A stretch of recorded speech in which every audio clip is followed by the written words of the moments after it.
வணக்கம். இன்றைய நன்னாளில் இறைவனர்களால் எல்லோரும் நன்றாக இருப்போம்.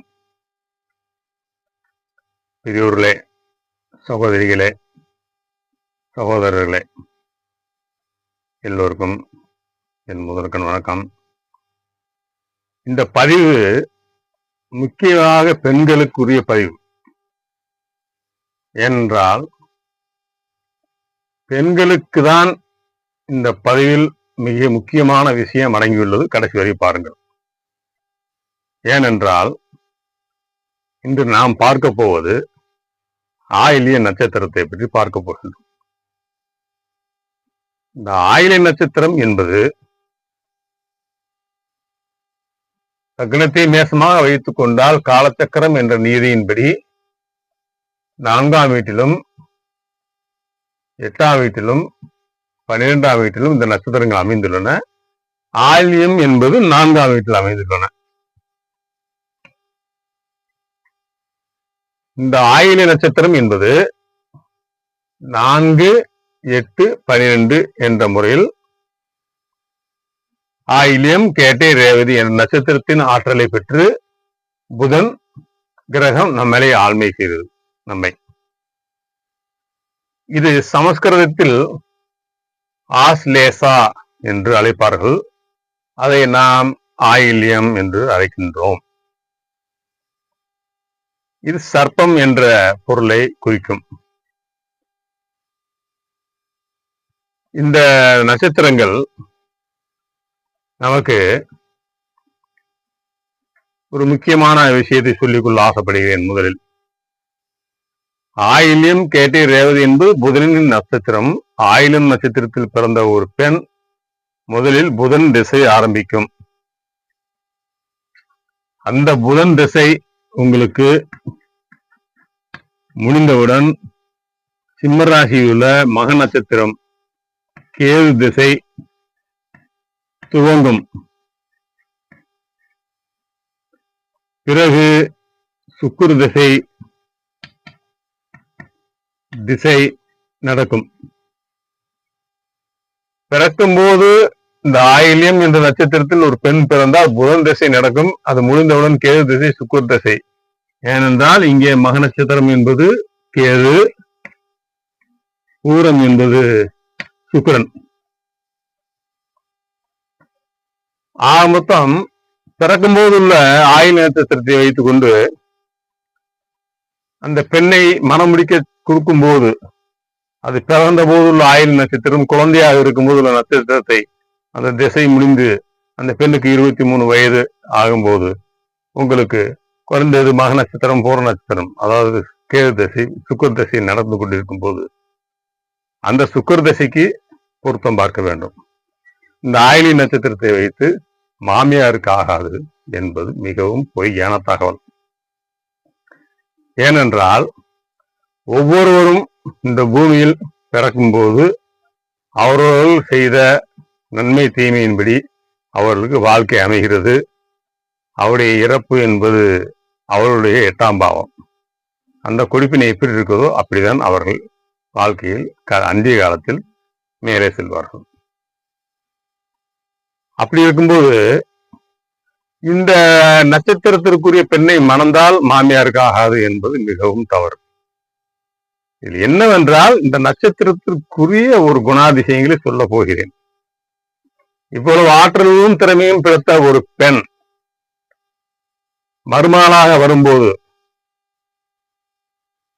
மாமியார் என்பவர்களுக்கு அவர்கள் வாழ்க்கையில் கிடைத்த அனுபவங்களும் முன்பு இருந்த கஷ்ட நஷ்டங்களையும் நினைத்து பார்த்து பழமையை பேசிக்கொண்டே இருப்பவர்களுக்கு இவருடைய அறிவும் திறமையும் அங்கே போய் நுழையும் போது அவர்களுக்கு ஒரு வெறுப்பு ஏற்படும். மாமியாருக்கு இவ்வளவு திறமையாக பேசுகின்றாள் என்று.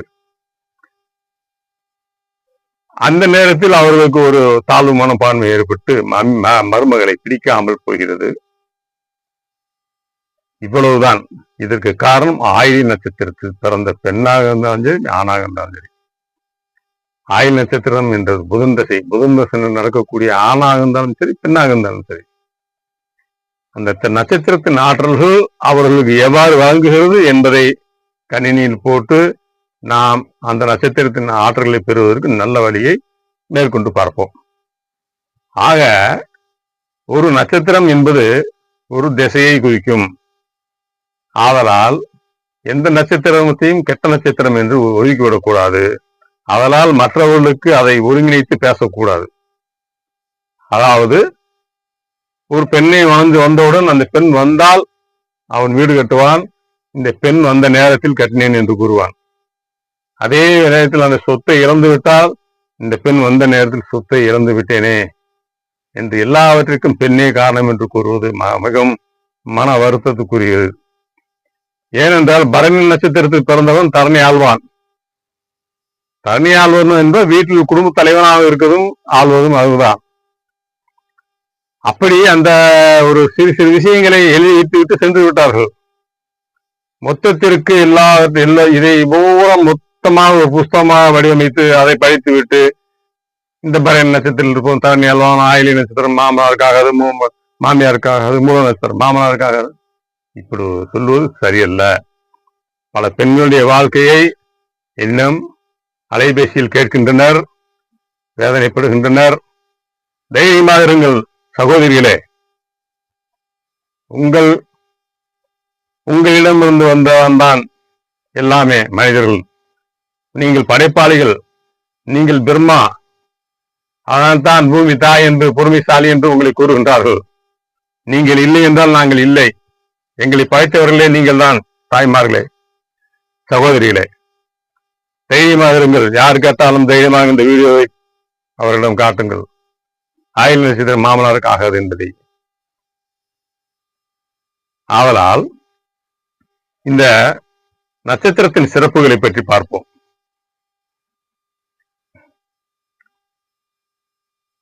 மிகவும் முதலில் அழகான சிந்தனை உடையவர்கள் இவர்கள்.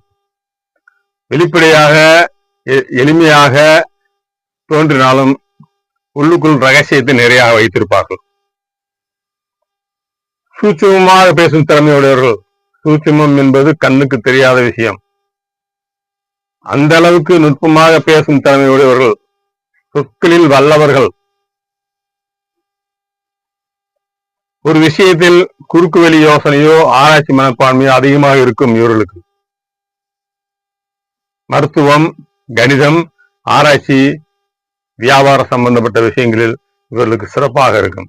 என்றால் அது காரகம் வைப்பது புதன். மேலும் உலகிற்கே ஆடி மாதத்தில் ஆடிப்பட்டம் தேடி விதை என்று சூரியன் அந்த நட்சத்திரத்துக்கு வரும்போதுதான் நாம் நாத்து நடுகின்றோம், ஆயிலை நட்சத்திரத்தை தொடும்போது. ஏனென்றால் பயிர்களுக்கு காரகம் புதன், பச்சைக்கு நிறத்துக்கு காரகன் புதன்.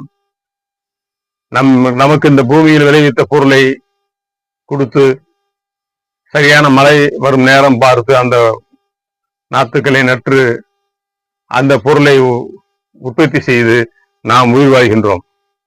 அந்த ஆடி மாதத்தில் கடகராசியில் சூரியன் ஆயிலை நட்சத்திரத்திற்கு வரும்போது அந்த நன்னாள், உலகிற்கே சிறப்பான நாள், நமக்கு உணவு கொடுத்த நாள் அந்த ஆயிலை நட்சத்திரம். சந்தேக மனப்பான்மை உறவுகள் பாதிக்கப்படும். இவர்களுக்கு ஒரு மைனஸ் பாயிண்ட். சந்தேகப்படுவதால் உறவுகளில் பிரச்சனைகள். ஆனால் குடும்பத்தாரிடம் பாசம் காட்டுவார்கள், மனதில் உள்ளதை வெளியே காட்டிக்கொள்ள மாட்டார்கள். கணவன் மனைவி கருத்து வேறுபாடு இருக்கலாம், ஆனால் பாசம் ஆழமாக இருக்கும் நண்பர்களே. நண்பர்கள் நட்பு வட்டாரத்தில் புத்திசாலிகளை விரும்புவார்கள். இயற்கையாகவே இவர்களுக்கு நல்ல நண்பர்கள் இயற்கையாகவே அமைவார்கள். கடவுள் நம்பிக்கை இருக்கும், ஆனால் வெளியில் காட்டிக்கொள்ள மாட்டார்கள். அதனால் அவர்களை குறை கூறக்கூடாது. ரகசியமான விஷயங்களில் ஆர்வம் காட்டுவார்கள். இவர்கள் அறிவை கொண்டு பேச்சிலும் தன்னை பாதுகாத்துக் கொள்வதில் திறமையானவர்கள். கோபம் வரும், ஆனால் அதை சாதுரியமாக, அதை பிறரை பாதிக்காதபடி தன்னை வருத்தி கொண்டு அமைதியாகி விடுவார்கள். சில சமயம் தன்னம்பிக்கை குறையும் போது அப்போது அவர்களுக்கு ஆறுதல் கூற பல நண்பர்கள் இருப்பார்கள். இவர்கள் அமைதியான மனநிலையை வாழ்ந்து கொண்டால் இவர்கள் வெற்றி கொள்ள முடியும் நண்பர்களே. இவர்களுக்கு தேவை மன அமைதி. கோபத்தை கட்டுப்படுத்த வேண்டும். கோபத்தை கோர்த்தி கொண்டால் இவர்களை வெல்ல இவர்களை போ சாமர்த்தியசாலி யாருமே இல்லை என்று சொல்லலாம். இவர்களை யாராலும் வெல்ல முடியாது. நமக்கு எதெல்லாம் தகராக தெரிகிறதோ அதை மாற்றிக்கொள்ள வேண்டும். அவ்வளவுதான். வாழ்க்கையில் நாம் நினைத்ததெல்லாம் சாதிக்கலாம். இவ்வளவு திறமையும் அறிவும் பெற்ற இவர்கள் ஒரு வீட்டுக்கு செல்லும் போது அந்த மாமியாருக்கு அவர்கள் பேசுவது தவறாக தெரியும். அதனால் தான் அவர்களுக்கு பிடிக்காமல் போய்விடுவதை தவிர மாமியாருக்கும் மாமனாருக்கும் ஆகாது என்பது கிடையாது. நன்றாக புரிந்து கொள்ள வேண்டும் எல்லோரும். இப்போது நாம் மனிதனாக பிறந்திருக்கின்றோம். நாம் உயிர் வாழும் இந்த பூமியில் மற்ற உயிர் வாழ்வினங்கள், விலங்குகள், மற்ற ஜீவராசிகள் இல்லை என்றால் நாம் உயிர் வாழ முடியாது. ஆனால் நாம் இல்லை என்றால் அந்த ஜீவராசிகள் அனைத்து உயிர் வாழும். இது இயற்கையின் நியதி. அதே போல்தான் மரங்களும் நமக்கு நல்ல சுத்தமான ஆக்சிஜன் காற்றை சுவாசிக்க பயன்படுகிறது மரங்கள். அதே போல் அதைத்தான் ஸ்தல விருட்சம் என்று கோயில்களில் வைத்தார்கள். ஆனால் அந்த ஒவ்வொரு மரத்திற்கும் ஒரு நட்சத்திரத்திற்கும் ஒரு தொடர்பு உண்டு நண்பர்களே. பூமியிலிருந்து பார்த்தால் சூரியனை 120 கோடி மைலுக்கு அப்பால் உள்ளது. சூரியனிலிருந்து பார்த்தால் பூமி ஒரு புள்ளி கடுகளவு கூட தெரியவில்லை. அந்த கடுகில் நாம் இருக்கின்றோம் என்றால் கொஞ்சம் சிந்தித்து பாருங்கள். இவ்வளவு அண்டத்தில் உள்ள அத்தனை நட்சத்திரங்களையும் கண்டுபிடித்த நம்ம சித்தர்கள், ஞானிகள் எப்படி கண்டுபிடித்திருப்பார்கள்? அவர் சொல்லி வைத்தது பொய்யாகி விடுமா? ஒவ்வொரு நட்சத்திரத்துக்கும் ஒரு மரம் உண்டு. ஒவ்வொரு கோயிலிலும் அந்த மரத்தை வைத்திருப்பார்கள். ஆதலால் இந்த ஒவ்வொரு நட்சத்திரத்துக்கும் ஒரு உயிர்கள், விலங்குகள், பறவைகள் என்று வைத்துள்ளார்கள். ஏன்? அவைகளையெல்லாம் அழிந்துவிடக் கூடாது, பூமியில் மனிதன் வாழ முடியாது என்பதை தத்துவத்திற்காக முருகன் கையில் சேவல் வரிசை அடுக்கி கொண்டே போன ஒவ்வொரு கடவுளின் கையில் உள்ள அந்த கோயிலில் உள்ள சிலை வடித்திருப்பார்கள். எல்லா உயிரினங்களையும் அதோடு இணைத்து மனிதன் நன்றாக வாழ வேண்டும், அதை வழிபட வேண்டும் என்று. சர்ப்பம் என்றால் பாம்பு. அது விவசாய நிலங்களில் அது இருந்தால் அங்கே விவசாய பயிர்கள் அளிக்கும் அத்தனை ஜீவராசிகளும் சாப்பிட்டு விடும். விவசாயம் நன்றாக இருக்கும், நன்றாக தலை தூங்கி வளரும். அதற்காக அது பாடுபடுகிறது. அதற்காக அது நல்ல பொருள் என்று சொல்ல முடியாது. நாம் அதில் கவனமாக இருக்க வேண்டும். ஒவ்வொரு இந்த பூமியில் உள்ள இயற்கை சூழலை காப்பாற்றக்கூடிய தன்மை அந்த பாம்புக்கு உண்டு. இயற்கை சூழ்நிலையை சமமாக வைத்துக் கொள்ளக்கூடிய தன்மை விலங்குகளுக்கும் உண்டு. ஆதலால் எல்லா உயிரிலும் அன்பு செலுத்த வேண்டும் என்று வள்ளலார் பெருமான் கூறினார். வாடிய பயிரை கண்ட போதெல்லாம் வாடினேன் என்று ஏன் கூறினார்? அந்த பயிர் இல்லை என்றால் நாம் உயிர் வாழ முடியாது. அதே போன்று பசியுடன் இருப்போனை கண்டு பாடினார். இன்றளவு வேணும் உணவை வழங்கி கொண்டிருக்கின்றார். அவர் நம்மோடு வாழ்ந்து கொண்டிருக்கின்றார். அவரால் நமக்கு மேல் ஒரு சக்தி இருக்கிறது நண்பர்களே. நாம் சாதாரண ஒரு மனிதன். ஆதலால் இப்படிப்பட்ட ஒரு திறமையுள்ள ஆயிரம் நட்சத்திரக்காரர்கள், அந்த நட்சத்திரத்தின் ஆற்றல்கள் அவர்கள் அடைய வேண்டும் என்றால் அவர் ஜாதகத்தில் லக்னத்திற்கு 4, 8, 12ஆம் பாவத்திற்கு வராமல் இருந்தால் அவர் வாழ்க்கை இந்த புதனின் தன்மை ஆதிக்கம் மேலோங்கிய அறிவு ஜீவிகளாக இருப்பார்கள் நண்பர்களே. இந்த புதனின் ஆதிக்கத்தில் உள்ள ஆய நட்சத்திரத்தின் ஒரு நிறம் பச்சை, பூ செவ்வரளி, வடிவம் இங்கே காட்டப்பட்டுள்ளது. தெய்வம் ஆதிசேஷன், புன்னை மரம், உணவு முருங்கைக்காய், சித்தர் அகஸ்தியர், ஒளிவட்டம் குற்றாலத்தில் ஒளிவட்டம் காணலாம். குற்றாலம் பொதிகை மலையில் உள்ளது அகஸ்தியர். திருவனந்தபுரத்தில் சமாதியாகி உள்ளார்.